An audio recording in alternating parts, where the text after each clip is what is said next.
Mi abuela se desangraba en silencio en esa estación de Girona, abandonada como un equipaje olvidado. Mientras mi familia fingía que nunca había existido el amor que me salvó de ahogarme en su odio. Yo. Miguel. El maricón de la casa. La vi morir con los ojos abiertos. Y juro que en ese instante odié tanto a mi sangre que deseé que el tren que pasaba la aplastara a todos nosotros. ¿Sabes qué es peor que ser gay en una familia catalana de machos alfa? Descubrir que el único corazón que late por ti es el de una vieja que te deja todo. Y que eso te convierte en el monstruo de la fábula. El vapor del café se elevaba como un suspiro ahogado en la cocina de la masía familiar. En las afueras de Girona, donde el río Onjar serpenteaba como una vena azul bajo el puente de piedra que mi abuelo había construido con sus propias manos callosas. Yo tenía 28 años entonces. Y cada mañana, al despertar en mi habitación estrecha, esa que olía a lavanda seca y a secretos empapados en lágrimas, me recordaba a mí mismo que era Miguel, el hijo menor de Fernando el Mayor, el electricista que había heredado el taller del padre y que ahora dirigía con puño de hierro y miradas que cortaban como alambres pelados. Mi padre, Fernando, no era un hombre de palabras, era de gestos. De palmadas en la espalda que dolían más que consolaban. De silencios que pesaban como yugos. Hijo, el mundo no espera a los débiles. Me decía cada vez que me pillaba con un libro de poesía en lugar de un destornillador en la mano. Y yo asentía. Porque en esa casa, asentir era sobrevivir. Mi madre, Rosa, era el pegamento invisible, cocinaba paellas que quemaban la lengua con su picante. Tejía manteles que cubrían las grietas de la mesa familiar. Y rezaba el rosario por las noches pidiendo que su hijo pequeño, yo, encontrara una buena chica en la misa del domingo. Tenía 2 hermanos mayores, Javier, el primogénito, casado con una contable de Barcelona que le había dado 2 niños rubios y gritones. Y el mediano. También Fernando, mi tocayo, al que llamábamos Fer pequeño, que trabajaba en el puerto de Blanes descargando contenedores y volvía a casa oliendo a sal y a cerveza. Ellos eran los pilares. Los que perpetuaban el linaje catalán de sudor y orgullo. Yo era el apéndice. El que estudiaba diseño gráfico en la Universidad de Girona porque algún día serviría para algo. Pero en realidad, porque era mi escape. Mi forma de dibujar mundos donde un hombre podía amar a otro sin que el cielo se derrumbara. Y luego estaba mi abuela, Carmelita, la viuda de mi abuelo, que vivía en la buhardilla de la masía como un fantasma benigno. A sus 82 años. Con el pelo blanco recogido en un moño que parecía una corona de espinas. Era la única que me miraba sin juzgar. Ella había visto nacer a mi abuelo en esa misma tierra árida. Había parido a mi padre en medio de una tormenta que azotó el Emporda en el 43. Y había enterrado a 3 hijos en tumbas demasiado pequeñas. Pero conmigo era diferente. Miguelito. El corazón no pregunta permiso para latir. Me susurraba cuando nos escapábamos al huerto detrás de la casa, donde los olivos retorcidos guardaban nuestros secretos como raíces enterradas. Yo le contaba todo, como había besado por primera vez a un chico en la fiesta de la Merced, en las Ramblas de Girona, con el fuego de los castillos iluminando su rostro como un pecado bendito, como mi padre me había pillado una vez con un mensaje en el móvil de un tal Alex y me había dado un bofetón que aún me ardía en la mejilla al recordarlo. No eres mi hijo si sigues por ese camino, me había dicho. Y yo había mentido. Había dicho que era un error. Un juego de universitarios. Carmelita no mentía. Ella me daba pañuelos bordados con hilos de colores que yo escondía bajo el colchón. Me cocinaba torrijas con miel que sabía a consuelo. Y me prestaba su viejo reloj de bolsillo, el que mi abuelo le había regalado en su boda, para que lo llevara en las noches en que salía a bares clandestinos en el Barry Bay, donde los cuerpos se rozaban en sombras y la música tecno ahogaba los sollozos. Guárdalo cerca del corazón, nen, me decía. Y yo lo hacía, sintiendo su tic-tac como un pulso ajeno que me recordaba que no estaba solo. Pero en la casa fingíamos. Yo era el hijo callado que ayudaba en el taller los fines de semana. El que sonreía a las primas en las comidas familiares y desviaba la mirada cuando Javier bromeaba sobre los maricones de la tele. Mi familia no sabía o fingía no saber que en mi portátil guardaba fotos de Fernando. Mi amor secreto. Un profesor de literatura de 32 años que había conocido en una cafetería de la Plaza de la Independencia. Con sus gafas de montura fina y su risa que olía a libros viejos y a promesas rotas. Fernando era mi refugio. Vivía en un piso diminuto en el Eixample de Girona, con vistas al río y a las murallas medievales que parecían guardianes mudos. Era de Madrid, pero se había mudado por un trabajo en la universidad. Y en él encontré no solo un amante, sino un espejo, alguien que entendía el peso de ser el otro en una sociedad que aplaudía la diversidad en las pancartas del orgullo pero te escupía en la cara en las calles estrechas. Nuestras noches eran rituales, él leía versos de Lorca mientras yo dibujaba sus manos sobre su pecho desnudo. Y hablábamos de futuro en susurros. De mudarnos a Barcelona. De adoptar un gato callejero que llamáramos Rebelde. Pero siempre volvía a la masía. Porque dejar a mi familia era como amputarme una pierna gangrenada, dolía. Pero seguías cojeando. El Vic ACH se filtraba como el humo de la chimenea en invierno, lento. Asfixiante. Invisible hasta que te quema los pulmones. Mi padre empezó a notarlo primero. Estás flaco, Miguel. ¿Qué te pasa? ¿Es esa universidad de mierda que te está comiendo el alma? Yo negaba con la cabeza. Ayudaba a enrollar cables en el taller. Pero mis manos temblaban recordando la última vez que Fernando me había tocado. En el parque de la Devesa. Bajo la lluvia fina que empapaba nuestras ropas como lágrimas compartidas. Mi madre lo intuía en las pausas de las comidas. ¿No comes? ¿Hijo? ¿No hay ninguna chica que te guste? Y Javier, con su cerveza en la mano, soltaba chistes sobre los modernos de Girona que bailan con banderas arcoíris. Riendo hasta que Fer pequeño le daba un codazo. Pero sus ojos se clavaban en mí como cuchillos romos. Carmelita era mi escudo. Ella desviaba las conversaciones con anécdotas de su juventud, como había bailado sardanas en la plaza del ayuntamiento con mi abuelo. Como el franquismo les había robado sueños pero no el fuego en el vientre. Pero incluso ella cargaba su cruz. Un día, la pillé en la buhardilla, doblando fotos antiguas con manos que ya no obedecían del todo. Abuela, ¿por qué no les dices que me quieres tal como soy? Le pregunté. Y ella sonrió. Pero sus ojos eran pozos secos. Porque el amor verdadero no grita. Miguelito. Se queda en el silencio. Como el río que cava la piedra sin ruido. Aquella noche, mi padre la encontró tosiendo sangre en el pasillo. Es la edad. Mamá. Le dijo. Pero en su voz había alivio. Como si su debilidad confirmara que el mundo seguía en su eje. La tos se convirtió en visitas al hospital de Girona. En noches en que yo la acompañaba en el autobús número 7. Sosteniendo su mano huesuda mientras el ter fluía indiferente bajo nosotros. Mi familia rotaba, mi madre llevaba sopa de verduras. Javier un crucifijo nuevo. Fer pequeño un frasco de miel del mercado. Yo llevaba silencio.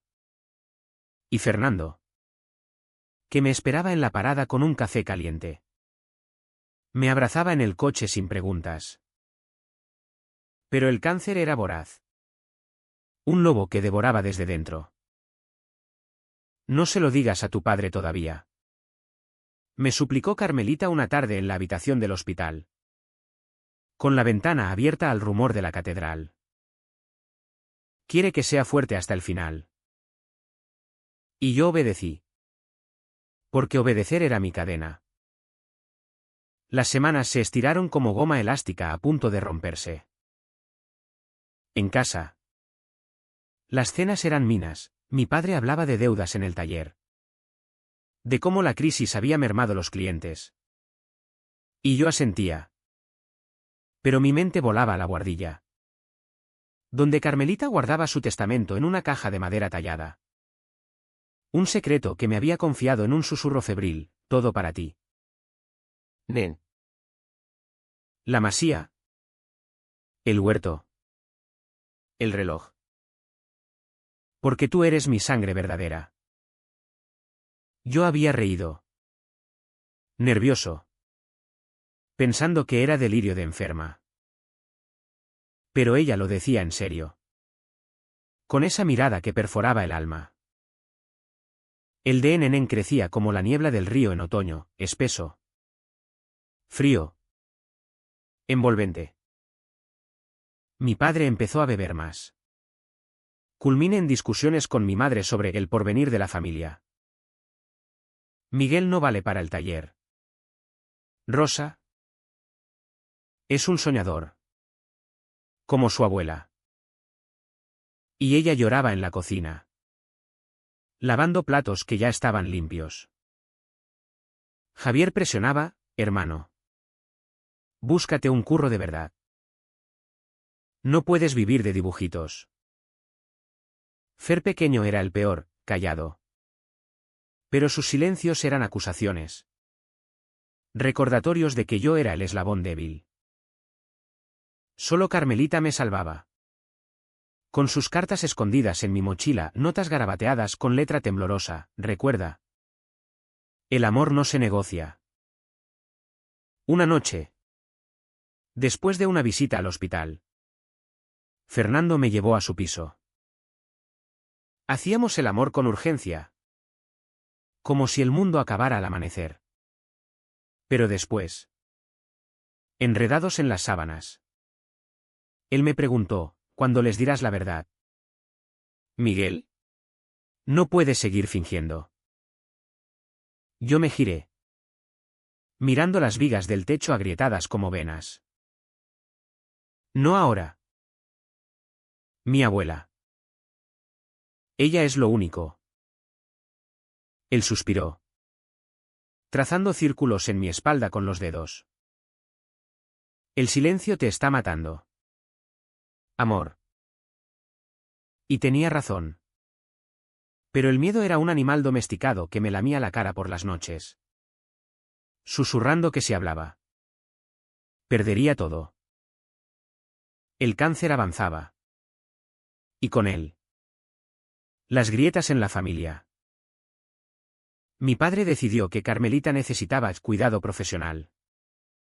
Pero en realidad. Era su forma de alejarla. No puede subir escaleras. Mamá. Vamos a una residencia en Figueres. Ella se negó. Tozuda como una raíz de olivo. Pero la tos la traicionaba. Yo protesté en voz baja, papá. Ella quiere quedarse aquí. Él me miró como si fuera un extraño. Tú no entiendes. Miguel. Esto es por su bien. Y en ese bien. Leí el alivio de no tener que ver su debilidad reflejada en sus ojos. Entonces llegó el día que lo cambió todo.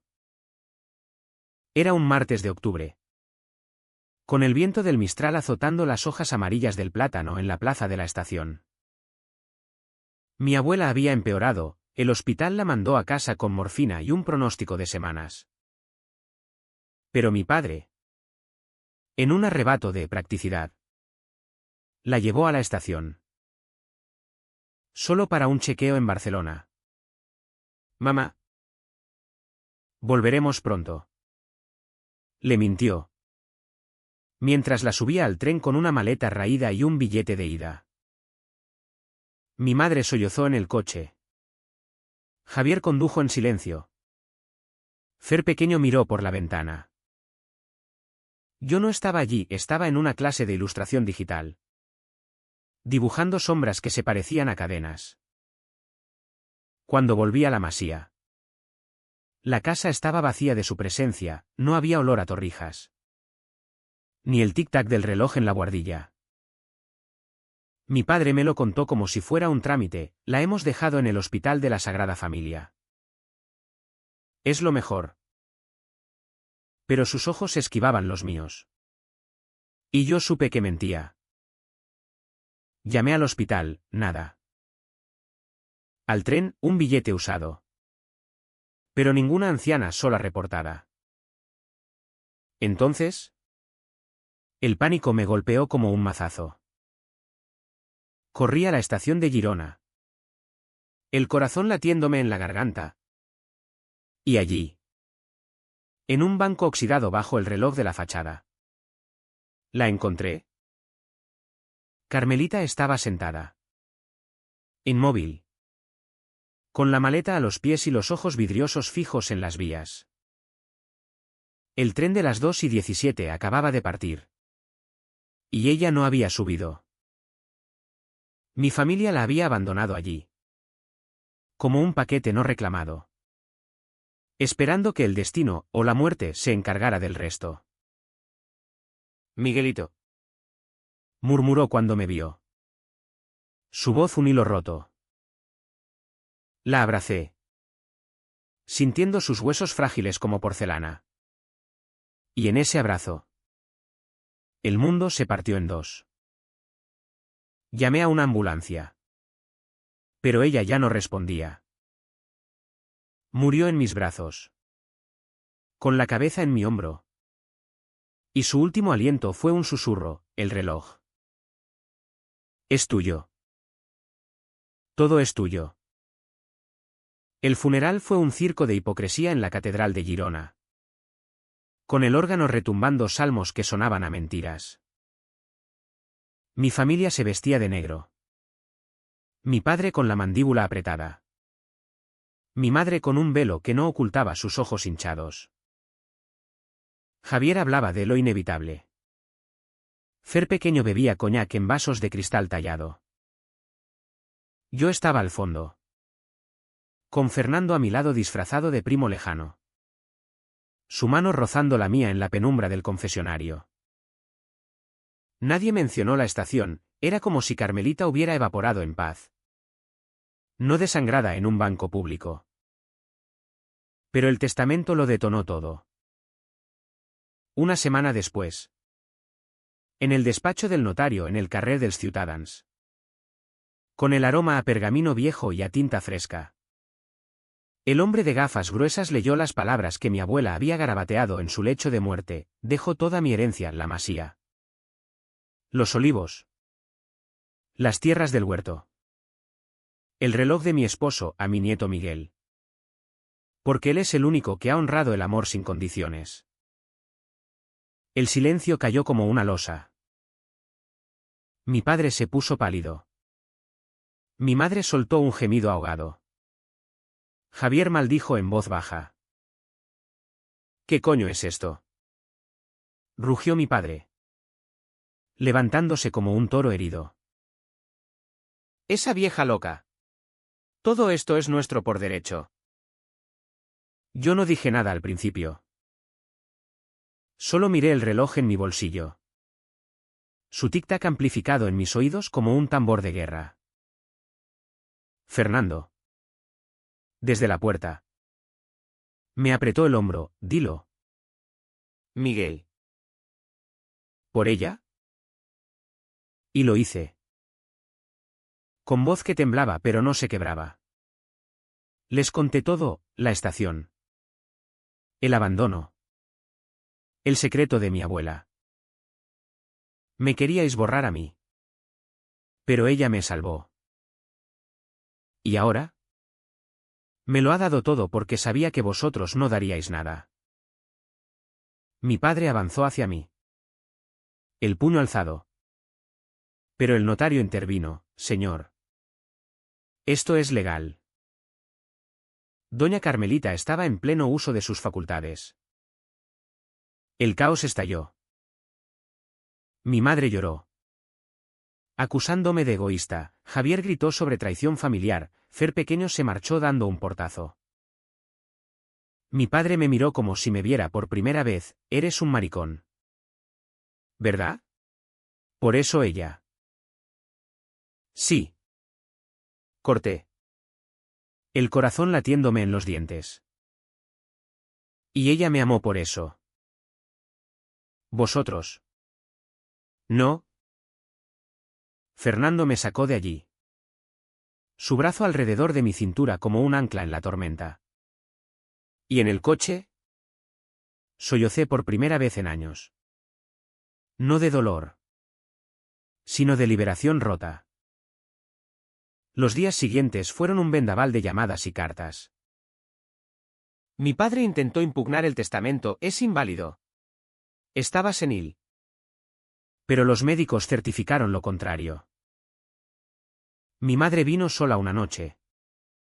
Con una bandeja de torrijas frías, hijo. Perdóname. No sabíamos. Pero sus ojos decían que sí sabían. Que el silencio era su cómplice. Javier se distanció. Enviando mensajes fríos sobre el tiempo para sanar, Fer pequeño bebió hasta el olvido. Y un día me llamó ebrio, joder. Miguel. ¿Por qué no nos lo dijiste? Podríamos saber. ¿Por qué me habríais matado? Respondí. Y colgué. Fernando fue mi faro. Nos mudamos a su piso. Y poco a poco. La masía se convirtió en nuestro hogar, pintamos las paredes de azul río. Plantamos lavanda en el huerto. Y el reloj de mi abuelo tic-tacaba en la mesilla. Contando horas de besos robados y planes reales. Mi familia pagó el precio en monedas de Oni, mi padre vendió parte del taller para pagar abogados que perdieron. Y en sus ojos vi el vacío de un hombre que había perdido no tierras, sino alma. Mi madre visitaba a escondidas, trayendo paellas que comíamos en silencio. Y una vez me abrazó, te quiero, Miguel. Aunque duela. Javier tuvo un hijo más. Pero sus llamadas navideñas eran ecos huecos. Fer pequeño se divorció. Y en su soledad entendió el peso del rechazo. Yo no gané una fortuna, la masía era un cascarón de recuerdos. Pero en ella encontré libertad. Caminaba por las murallas de Girona con Fernando de la mano. No escondidos. Y el sol catalán nos bañaba sin juicios. El cáncer se había llevado a Carmelita. Pero su legado era una semilla, el amor no se hereda. ¿Se elige? ¿Y ahora? Años después. Cuando el mistral sopla sobre el Onyar y el tren pasa silbando por la estación. Me pregunto si el silencio de mi abuela fue venganza o perdón. Solo sé que, en su último susurro, me dio alas para volar lejos del nido que me asfixiaba. ¿Y tú, lector? ¿Qué harías con un amor que duele tanto que te salva?